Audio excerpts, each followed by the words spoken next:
ഈ പരിപാടിക്ക് സ്വാഗതം പറയുന്നതിന് വേണ്ടി രമേശ് കരിന്തലക്കുട്ടത്തെ സ്നേഹപൂർവ്വം ക്ഷണിക്കുന്നു.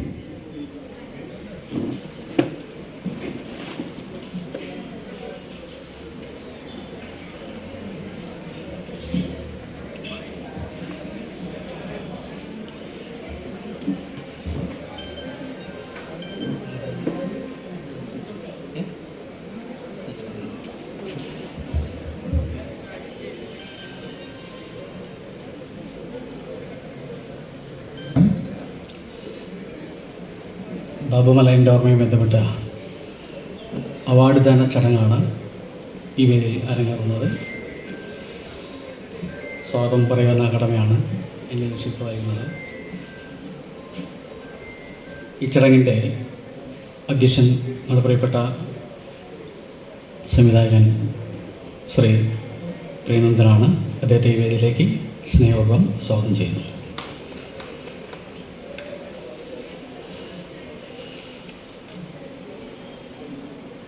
അവാർഡ് നേടിയ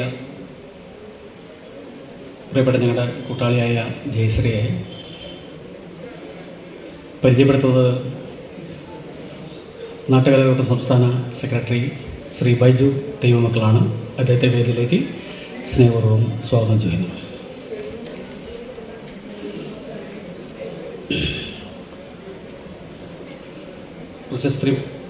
പ്രശസ്തി പത്രം വായന കെ എസ് സുനിൽകുമാർ, പുരോഗമന കലാസാഹിത്യ സംഘം ഉന്നതി ഏരിയ സെക്രട്ടറി, അദ്ദേഹത്തെ സ്നേഹപൂർവ്വം സ്വാഗതം ചെയ്യുന്നു.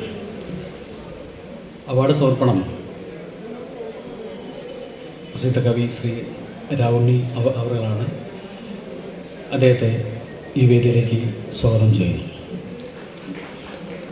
അവാർഡ് സ്വീകരിക്കുന്ന ജയശ്രീയെ ഈ വേദിയിലേക്ക് സ്നേഹപൂർവ്വം സ്വാഗതം ചെയ്യുന്നു. ആശംസകൾ അർപ്പിച്ചുകൊണ്ട് സംസാരിക്കുന്നത് ഡോക്ടർ ശശിധരൻ കളത്തിൽ. അദ്ദേഹത്തെ സ്നേഹപൂർവ്വം സ്വാഗതം ചെയ്യുന്നു.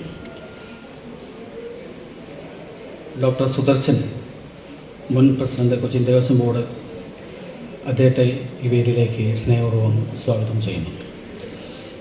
K N Sanil, bureau chief Deshabhimani bureau, അദ്ദേഹത്തെയും ഈ വേദിയിലേക്ക് സ്നേഹപൂർവ്വം സ്വാഗതം ചെയ്യുന്നു. പ്രിയപ്പെട്ട കെ പി സജുവിനെ ഈ വേദിയിലേക്ക് സ്വാഗതം ചെയ്യുന്നു. ഒരിക്കൽ കൂടി സദസ്സിലെ എല്ലാ കൂട്ടാളികളെയും സ്വാഗതം പറഞ്ഞുകൊണ്ട് നിർത്തുന്നു. നന്ദി, നമസ്കാരം.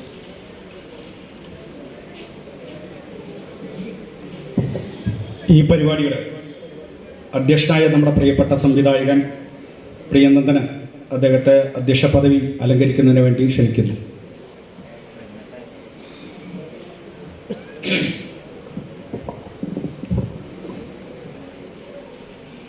വേദിയിലും സദസ്സിലുമുള്ള പ്രിയമുള്ളവരെ, ബാബുവിൻ്റെ സ്മരണ നമ്മൾ കുറേ നേരമായി കേട്ടുകൊണ്ടിരിക്കുകയാണ്. എല്ലാവരിലും ബാബു നിറഞ്ഞു നിൽക്കുന്നുണ്ട്. ബാബു പകർന്നാടിയ, ബാബു ജീവിച്ചു പോയ പല പരിസരങ്ങളെ പലരും ഓർത്തെടുത്തിട്ടുണ്ട്. ഇനിയും നമ്മുടെ ഉള്ളിലൊക്കെ, ഇവിടെ ഇരിക്കുന്ന ആളുകളുടെ ഉള്ളിലും ഇവിടെ നിന്ന് പുറത്തു പോയ എല്ലാവരുടെ ഉള്ളിലും ബാബു തന്നെയാണ് ഉള്ളത്. നമ്മളുടെ എല്ലാ മനുഷ്യരുടെയും ഒരു ദുര്യോഗം എന്ന് പറയുന്നത് ജീവിച്ചിരിക്കുന്ന കാലത്ത് അവരെ നമ്മൾ തിരിച്ചറിയപ്പെടാതെ പോകുന്നു എന്നുള്ളതാണ്. പലപ്പോഴും മരിച്ചതിന് ശേഷമാണ് നമ്മൾ അവരുടെ ഓരോ കഴിവുകളെയും അവരുടെ പ്രതിഭകളെയും അവരുടെ ജീവിതത്തിലെ വ്യത്യാസങ്ങളെയും അവരുടെ സൗഹൃദങ്ങളുടെ അവരുടെ സ്നേഹത്തിൻ്റെ ഒക്കെ സ്പർശങ്ങളെ ഓർത്തെടുക്കുക. ആ ശൂന്യതയിൽ നിന്നാണ്. ജീവിച്ചിരിക്കുമ്പോൾ ഒരു പക്ഷേ നമ്മളൊക്കെ എല്ലാ മനുഷ്യരും അങ്ങനെയാണ്. ഓരോ നെട്ടോട്ടങ്ങളുടെ ഇടയിൽ പലപ്പോഴും പരസ്പരം കാണാനോ അംഗീകരിക്കാനോ ഒന്നും പെടാതെ കെട്ടാവുന്ന അത്ര അവർക്ക് അറിയിക്കപ്പെടുന്ന പല മൂല്യങ്ങളും ഒന്നും കെട്ടാതെ ഒക്കെ നമ്മൾ പോയിട്ടുണ്ടാവും. കാരണം അത്രയും ചെറിയ മനുഷ്യരെന്നുള്ള രീതിയിൽ വലിയ മനുഷ്യരാണവർ. നമ്മളെ സംബന്ധിച്ചിടത്തോളം നമ്മളെ തൊട്ട് തലോടി പോകുമ്പോൾ അവർക്ക് നമ്മൾ അവരെ വേറൊരാളായിട്ട് നമ്മൾ കാണില്ല. നമ്മളെ തന്നെ ഒരാളായിട്ട് മാത്രമാണ് നമ്മൾ അറിയുക എന്നുള്ളത്. ഇവിടെ പറഞ്ഞ 90% ആളുകളും പറഞ്ഞ പോലെ കേരളവർമ്മ കോളേജിലാണ് ഞാൻ ബാബുവിനെ പരിചയപ്പെടുന്നത്. രഘുനാഥ് കടലാശ്ശേരിയൊക്കെ കൂടി ഉണ്ട്. ഗിരീഷ് പോയി. അന്നും ഈ ഒരു സത്യത്തിലൊരു കോളേജിലേക്കൊന്നും കടന്നു ചെല്ലുമ്പോൾ വലിയ അപകർഷതാബോധമുള്ള ഒരാളാണ് ഞാൻ. കോളേജിലൊരു പ്രിയപ്പെട്ട വഴിയിൽ നാടകം പഠിപ്പിക്കാൻ വേണ്ടിയിട്ടാണ് പോണത്. വല്ലച്ചയുടെ ഒരു നാട്ടിൻപുറത്തുനിന്ന് ഒരു കോളേജിലേക്കൊക്കെ പോകുമ്പോൾ ഒന്നും നമ്മൾക്കത് എന്തോ നമ്മളൊന്നും കടന്നു ചെല്ലാനോ നമുക്ക് അർഹതയില്ലാത്തൊരു സ്ഥലത്തേക്ക് പോകുന്നതിൻ്റെ വലിയ സങ്കടങ്ങളിലൂടെയാണ് പോയിട്ടുള്ളത് എന്നുള്ളതാണ്. അന്നാണ് ബാബുവിനെ പരിചയപ്പെടുന്നത്. അന്ന് കോമ്പസ് ബാബു ആണ്. പക്ഷെ അന്ന് തൊട്ട് ഇന്ന് വരേണ്ട ഒരു കാലത്ത് ഞാനും പലപ്പോഴും പല മനുഷ്യരോടും കലഹിച്ചിട്ടൊക്കെയുണ്ട്. പലപ്പോഴും കലഹിച്ചിട്ടുണ്ട്. സ്നേഹത്തിൻ്റെ പുറത്തായിരിക്കാം, അല്ലാതെ വേറെ തരത്തിലുള്ളതല്ല. ചിലപ്പോൾ പല കാര്യങ്ങളിലും കലഹിച്ചിട്ടുണ്ട്. പക്ഷേ ഈ ജീവിതത്തിൽ ഒരിക്കലും പോലും അങ്ങനെ ഒരു കലഹം എനിക്ക് ബാബുവുമായിട്ട് ഉണ്ടായിട്ടില്ല എന്നുള്ളതാണ്. അങ്ങനെ ഞാൻ അറിഞ്ഞിട്ടില്ല. ഞാൻ ബാബു മരണപ്പെട്ടു എന്ന് അറിയുമ്പോൾ തന്നെ വല്ലാത്തൊരു തലത്തിലായിപ്പോയി. എനിക്കറിയില്ല അവൻ്റെ രോഗാവസ്ഥയൊന്നും എനിക്കറിയണ്ടായിരുന്നില്ല. കേരളവർമ്മ കോളേജിൽ ദേശാഭിമാനിയുടെ ചരിത്ര സെമിനാറിലാണ് ഞാൻ ബാബുവിനെ അവസാനമായിട്ട് കണ്ടു എന്ന് പറയുന്നത്. അതുകൊണ്ട് ബാബുവിൻ്റെ സ്മരണ നിലനിർത്തുക. അതിലൊക്കെ ഏറ്റവും കൂടുതൽ ഞാൻ പറയുന്നത് E.D. ഡേവിസ്, പൗലോസ് ഇവരെ പോലെയാണ്. അതിനൊരു ആളുകൾ അത് ഏറ്റെടുത്ത് മുന്നോട്ട് വരിക എന്ന് പറയുന്നത് അത്ര എളുപ്പമായിട്ടുള്ളൊരു കാര്യമല്ല. ഒരാളെ സ്മരിക്കുക, ഓർത്തെടുക്കുക എന്ന് പറയുന്നത് അത്ര കാര്യമില്ല. അതിലൂടെ നമ്മൾ ഒരുപാട് ഇപ്പോൾ ജയശ്രീക്ക് അവാർഡ് കൊടുക്കുന്നതിലൂടെ ഒരുപാട് നമ്മളിങ്ങനെ ആ കാലത്ത് കണ്ടും കേട്ടും ഒക്കെ പോയിട്ടുള്ള ആളുകളെ അവർ ചെയ്ത അല്ലെങ്കിൽ അവർ ചെയ്തുകൊണ്ടിരിക്കുന്ന അവരുടെ എല്ലാ സങ്കടങ്ങളെയും മാറ്റിമറിക്കുന്നതിനിടയിൽ അവർ ഈ ഒരു കലയ്ക്ക് വേണ്ടി ചെയ്യുന്ന ആ മൂല്യങ്ങളെ ഉയർത്തിപ്പിടിക്കാൻ ബാബുവിൻ്റെ പേരിൽ ഒരു അവാർഡ് കൂടി സംഘടിപ്പിക്കുക എന്ന് പറയുന്നത് വലിയ കാര്യമാണ്. അത് എത്ര കാലം നിന്നു എന്നുള്ളതല്ല. പല നല്ല മൂമെൻറ്റുകളും എല്ലാ കാലത്തും നിലനിന്നിട്ടൊന്നുമില്ല. കുറേ കാലം നിലനിൽക്കുന്നത് ആവണമെന്നൊന്നുമില്ല.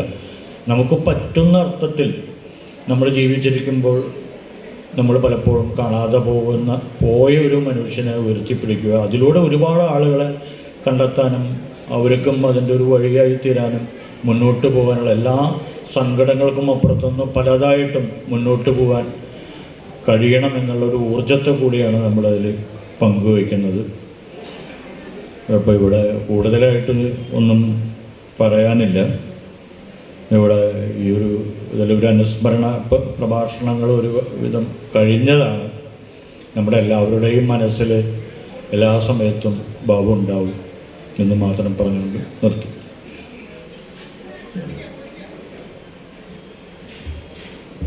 ബാബുമലയിൽ സ്മരണാർത്ഥം അവാർഡ് തീരുമാനിച്ചിട്ടുണ്ട്. സർഗമുദ്ര എന്ന പേരിലാണ് അവാർഡ് തീരുമാനിച്ചിരിക്കുന്നത്. ഈ വർഷത്തെ പ്രഥമ അവാർഡ് ജയശ്രീ നാട്ടൂരിനാണ് നൽകുന്നത്. അത് നൽകുന്നത് നമ്മുടെ പ്രിയപ്പെട്ട കവി ഡോക്ടർ C. രാവുണ്ണിയാണ്. അതിനു മുമ്പ് ഈ അവാർഡ് ജേതാവിനെ പരിചയപ്പെടുത്തുന്നത് നാട്ടുകലാകാരക്കൂട്ടം സംസ്ഥാന സെക്രട്ടറിയായിട്ടുള്ള CB ബൈജു ആണ്. ബൈജുവിനെ അവാർഡ് ജേതാവിനെ പരിചയപ്പെടുത്തുന്നതിന് വേണ്ടി ക്ഷണിക്കുന്നു.